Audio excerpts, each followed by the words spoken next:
Cette fille possède le pouvoir de guérir toute chose. Elle peut même comprendre ce qu'elles disent. Mais tous les autres enfants avaient peur d'elle et la trouvaient étrange. Alors elle n'avait aucun ami au centre de soins. Un jour, elle vit un nouveau garçon. Elle le salua chaleureusement, mais il ne lui répondit pas. Soudain, elle entendit l'appel au secours des fourmis. Elle dit au garçon de ne pas piquer les fourmis avec son bâton, mais il continua à l'ignorer. Au moment où elle voulut l'arrêter, un garde du corps apparut soudainement. Elle eut si peur qu'elle se retourna et s'enfuit, pensant qu'il était un mauvais garçon. Peu de temps après, elle entendit quelqu'un pleurer. Elle alla immédiatement voir, et découvrit que le petit chien du garçon était blessé et qu'il paniquait. Elle utilisa aussitôt son pouvoir pour guérir le petit chien. Le garçon fut très choqué en voyant le chien guéri. Depuis ce jour-là, ils devinrent de bons amis. Un jour, la fille lui demanda quel était son souhait. Le garçon dit qu'il voulait se remettre debout. En entendant cela, la fille décida de réaliser son souhait. Elle utilisa toute sa force pour guérir ses jambes, et faillit s'évanouir après avoir trop utilisé son pouvoir. Heureusement, le garçon la rattrapa. La fille dit avec joie qu'il pouvait déjà se lever. Le garçon n'osait pas croire qu'il pouvait vraiment se remettre debout. Pour la remercier, il lui donna son pendentif. Quand la fille comprit qu'il était très précieux, elle lui tressa une couronne de fleurs en retour.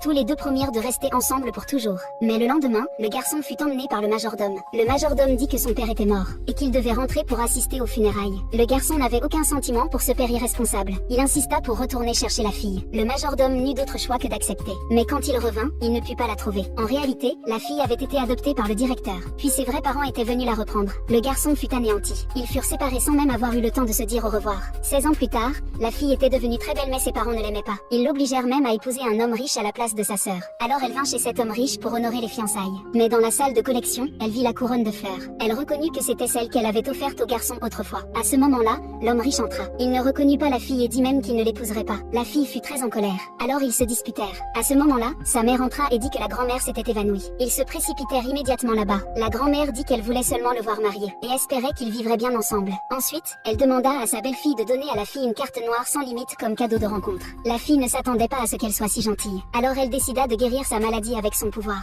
Cette nuit-là, elle alla dans la chambre de la grand-mère. La grand-mère fut très heureuse de la voir, mais elle s'évanouit de nouveau peu après. La fille lui prit immédiatement la main pour la soigner. Cette scène fut vue par l'homme riche.